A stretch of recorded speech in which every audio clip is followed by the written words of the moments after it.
Lecture 5 The Wisdom of Confucianism. The Hard Methods of the Secular World and the Rule of the Game. Here are some lines quoted from the movie Lucy. As soon as life started in the universe, they started choosing: be immortal or reproduce.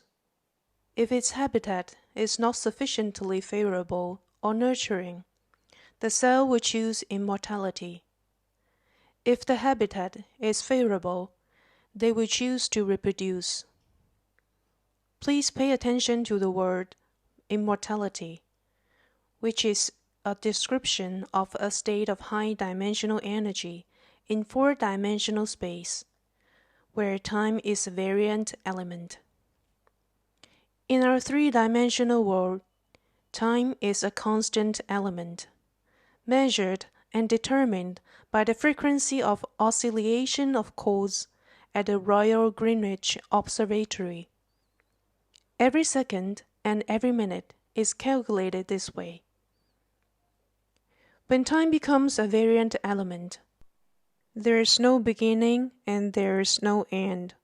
In other words, in the fourth-dimensional space, there is a cycle of mortality. This is an important concept. When the environment is not suitable for a being, it will strive to improve and lift its level vertically. A breakthrough from the three-dimensional world to the four-dimensional space is achieved in the form of immortality. Two elements of great importance are embedded in traditional Chinese culture. The first element is internal, a vertical lift of freedom of consciousness energy, a lift in the level of dimensions. The ultimate goal is to achieve the nth dimension, and approaches infinity. This is the level of complete enlightenment. The second element is a horizontal distribution of energy, the reproduction of a balanced, harmonious energy existence in the three-dimensional world. The vertical or hidden element is reflected by the former heaven trigram, 先天八卦, which deals with the concepts of time and space, as well as immortality, as its main description and aim. Vertical improvement is its form of progression. The latter heaven trigram, 后天八卦, of the 周易 describes a state of harmonious oscillation of energy in the three-dimensional world, a balanced and harmonious existence of energies, namely, consciousness energy and material energy. The Confucians claim one could rule the world using half of the Analects of Confucius. The first half of the book teaches us complete enlightenment. In contrast, the second half teaches us to achieve harmony between the external and internal of our body only in this limited, material, three-dimensional world. These are the two important elements in the wisdom of Confucianism. On the surface, we can take them as the rules of the game in our three-dimensional world. These are the moderate and reasonable rules, which are in accordance with the distribution of relatively harmonious energies. The backbone of these rules is enlightenment, which satisfies the ultimate purpose of life. In discussing the purpose of life, we often hear this: the purpose of life is in the improvement of the level of freedom of consciousness energy, namely, the level of dimensions, with the ultimate goal being immortality. The root of traditional Chinese culture is Dao and Morality, 道德, commonly understood as virtue and a person's noble character. Morality comes from the wisdom of Taoism, and it reflects the inner relationship of time and space. Dao is the nth dimensional space. N approaches infinity, while De is the presence of the levels of freedom of energies from the n-1 dimensions to the fourth dimension. This is based on the saying, when Dao is lost, De remains. This is also the reason we say that the root of traditional Chinese culture is Dao and De. The ultimate goal of this culture is to improve the level of freedom of consciousness energy, to be one with Tao, by achieving the full and complete state of wisdom in the nth dimension. N approaches infinity. In mathematics, 3 to infinity equals 0. 4 to infinity equals 0. Any actual figure to infinity equals 0. Only when the level is improved to the nth dimension and approaches infinity could it be said that it is in unity with Tao. This is also called heaven and man integrated as one. This level is called the illustrious virtue. Here, I'd like to introduce the second concept in this lecture. In Confucianism, there is an essential classic scripture, the Great Learning, 大学, which, at the very beginning, says, the way of the great learning is to illustrate illustrious virtue, to renew the people, and only to rest upon the highest excellency. Great learning is the subject for the great, noble person, for the cultivation of thorough and complete knowledge in life. It guides the directions of the achievement of wisdom in us. The illustrious virtue, as mentioned before, is the purpose of the great learning, to achieve universal wisdom in the nth dimension. N approaches infinity, a state of full and complete enlightenment. To illustrate is to lift and raise the level of freedom of consciousness energy. In Buddhist terms, it is called breaking the ignorance. What is ignorance? It is the obstacle to our understanding. To break, or to illustrate, the ignorance is to break the obstacle to perceptions. This process is the process of achieving enlightenment. Therefore, the purpose of the great learning is to ultimately become enlightened with the truth of the universe. The next part of the great learning is to renew its people. One of the usual interpretations of the renewal is to mix well with people, a kind of empathy, a kind of energy. Actually, in my opinion, this renewal reflects a relationship of energy projection, that is, the images of all beings being projected into the three-dimensional world. I have mentioned before the concept of one thought is one being. When the images of the beings are projected into the three-dimensional world, the term people is being used to reflect the images. What exactly is to renew its people? In my opinion, it is to achieve unity between the projection source and projected image.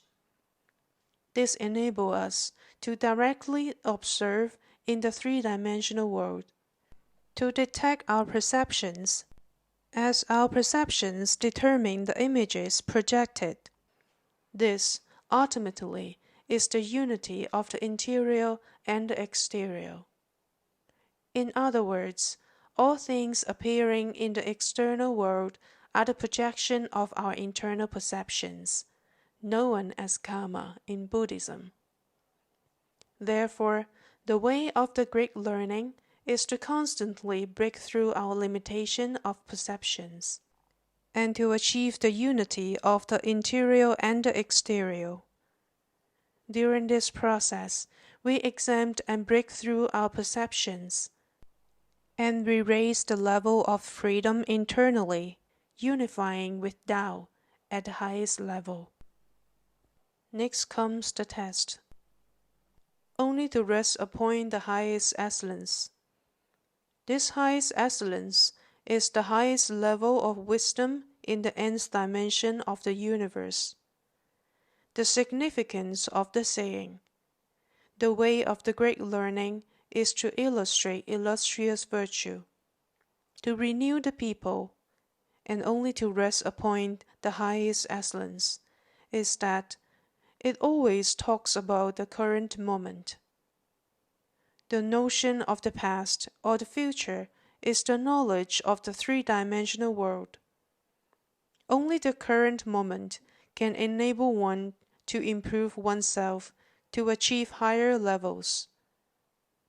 Even the nth dimensional space, n approaches infinity, and to be guided vertically to a higher level of freedom in consciousness energy.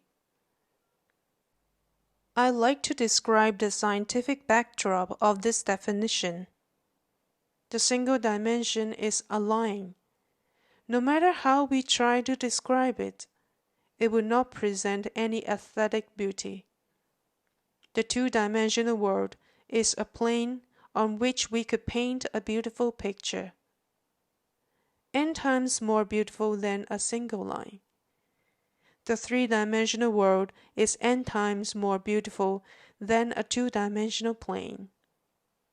Through this, we could conclude that, with an increase of one dimension, n times more beauty could be achieved than that in a lower dimensional world. When we enter the fourth dimensional world, we will see things more beautiful than anything in the three-dimensional world. Hence, we name the fourth dimensional world heaven. In my opinion, the level of heaven is described as De in Taoism, and as illustrious virtue in the Greek learning.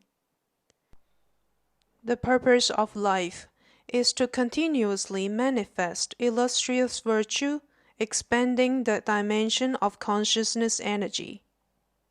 When explaining his view on the purpose of life, Mr. Inamori Kazuo from Japan said, "My wish, for when the end of life approaches, is to have raised my soul into something, even just a little purer than it was at the time of my birth."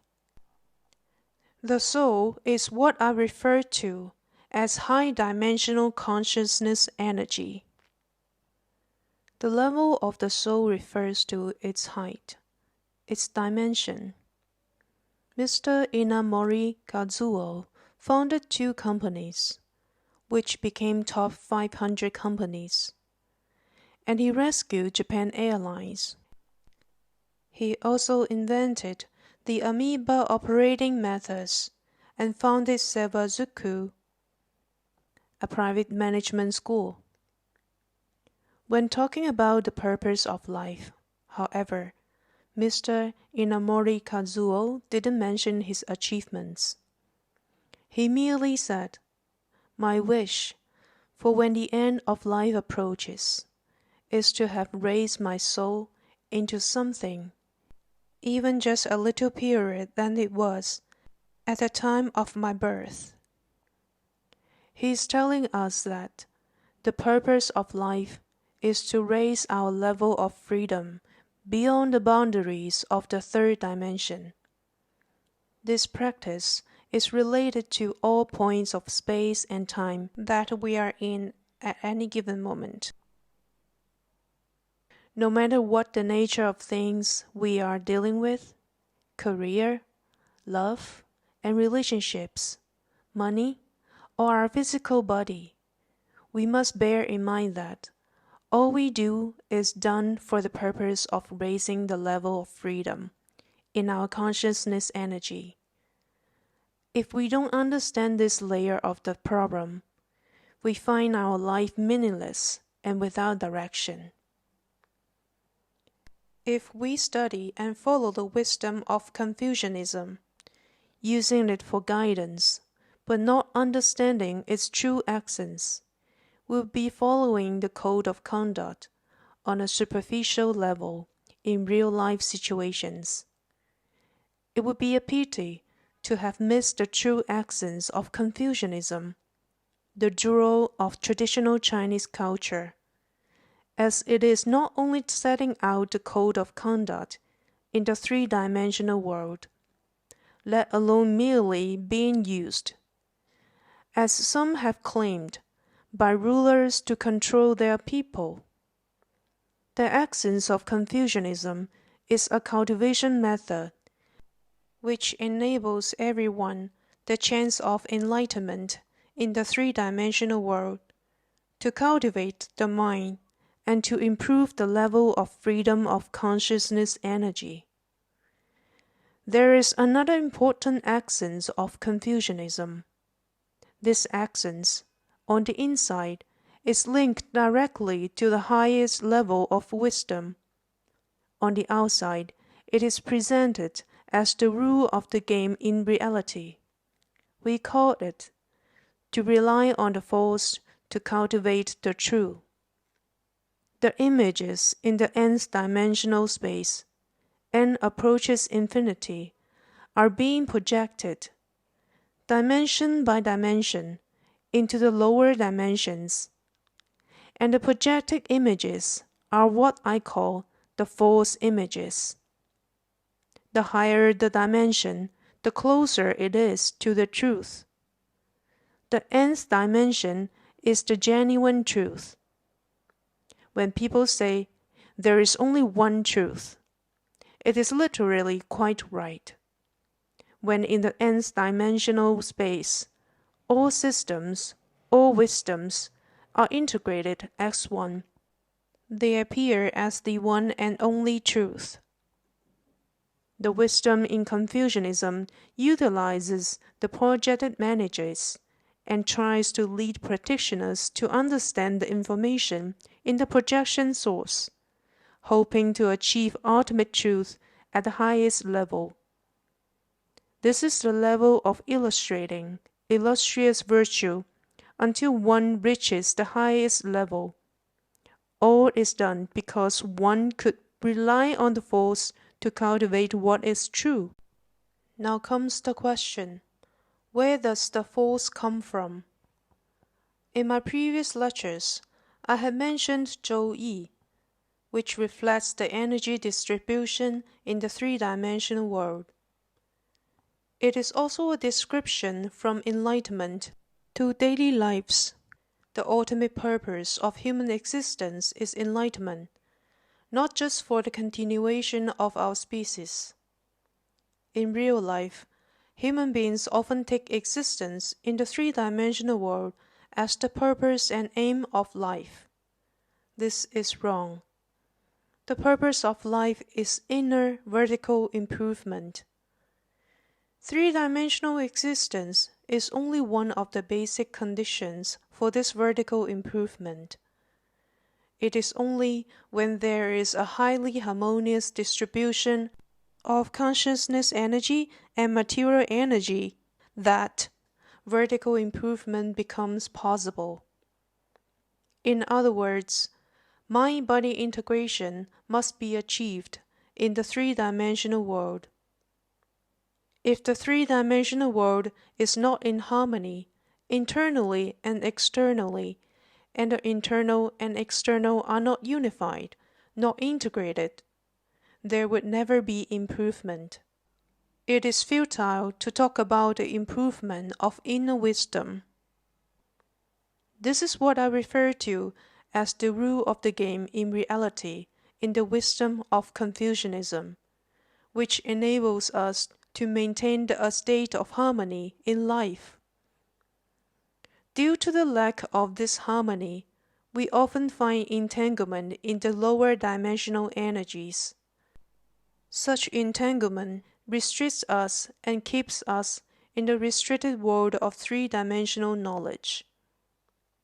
only when we are able to enter a harmonious state of space energy, and when there is harmony between the consciousness energy and material energy in the current moment, will we be able to rid ourselves of the entanglement of the lower dimensional energies, disentangling our consciousness from it. This is what Confucian thought has done. Regulated thought to guide the code of conduct for people who are living in the three-dimensional world. Failing to understand the significance of the guiding principles of the Confucian code of conduct, one might form a view that such code is a restriction on human behavior and on freedom. It is not. Materialistic attachment has turned the life of human beings into a state of hyper-materialism. Our consciousness is becoming more and more complex with the increase of our desires and greed for more. Such complexity cannot guide us back to our original harmonious state of energy. We all know the word man-made is the opposite of the word natural. When we are engaged in more and more man-made things, we are farther and farther away from the way of nature. In Chinese, when the two characters man and made are combined, it becomes false or fake. This means the man-made things in our daily lives are all relatively false. If this relative force is in a form of simple energy, it would be easier for us to detect the truth behind it. If it is reflected in a complex form of energy, we often become trapped by the state of complexity and cannot see through to the truth. For example, when we spend too much time dealing with human relations, with negative personal moods, and all sorts of conflicts and entanglements, we find it hard to keep calm in our inner self and cannot ready the conditions for high-dimensional experiments. Therefore, the false elements in Confucianism, or the so-called rules of the game, are for the purpose of simplifying our lives and the relations in our lives. When relations are simplified, the purpose of life boils down to improving the level of one's inner wisdom. As a consequence, after sorting out the relations in life, each person has a chance to achieve enlightenment in their lifetime. We are all provided with the opportunity to tackle problems in life and achieve inner improvement with actual problems solved. In 2015, when I was having a discussion on Confucianism with some scholars, I felt suddenly enlightened. I understood why Confucius wanted to restore Zhou Yi, the etiquette of the Zhou dynasty. The Zhou Yi is the turning point away from the understanding of the former heaven system to the latter heaven system, specifically with regard to the theory of production, harmony, and existence. In other words, the people before this turning point regarded enlightenment as their purpose of life. After that, people only regarded a code of conduct, a specific way of living based on harmony and rules in the three-dimensional world. The rules are the Zhou Li. From that time to the Warring States period in Chinese history, people drifted more and more away from the social norms of the Zhou dynasty. That's why Confucius wanted very much to restore them, to resume the rule of games, which guided people to enlightenment. When Confucius said that, at 30 I took my stand, at 40 I came to be free from doubts, at 50 I understood my heavenly mandate, at 60 my ear was attuned. He was describing the process of human development and improvement in life. Of course, what he said before that was even more important. At 15, I set my heart on learning. This is to say, a person should set his goal and make a great vow of achieving enlightenment at the age of 15. In the space we are in today, the most crucial thing in the heart method is faith. The faith in the self-sufficiency of all things, and that each mass point in the universe contains the information of the entire universe. Also, the faith that any being in the universe innately owns all wisdom. Hence, the saying, faith is the source of morality and virtues. Only with faith are we equipped with the prerequisite for connection with complete wisdom. Without such faith, we cannot establish the link with wisdom. The next important point after faith is a vow. We need to have a clear goal in life, and the power generated by a vow is the driving force for all things. We may have experienced things when we were little, and we were terrified or extremely puzzled. When we grew up and look back at those things, they seem so trivial, and we often laughed at our naivety. This is also true when we climb a mountain. In the beginning, we'd be worried even by the height of a small hill. However, after conquering that, and after climbing to the top of an even higher mountain, the fear we had at the foot of the small mountain seems like nothing, even laughable. The great poet Du Fu from the Tang Dynasty wrote his famous verse, "When reaching the great peak, we hold all mountains in a single glance." On the other hand, even if we set our goal to just climb the small mountain in front of us, we may still feel the journey to be too long, and eventually we might not even get there. Only when we set our goal to reach the highest peaks, will we easily pass those lower mountains swiftly and gracefully, because the vow gives us a great inner power to move forward.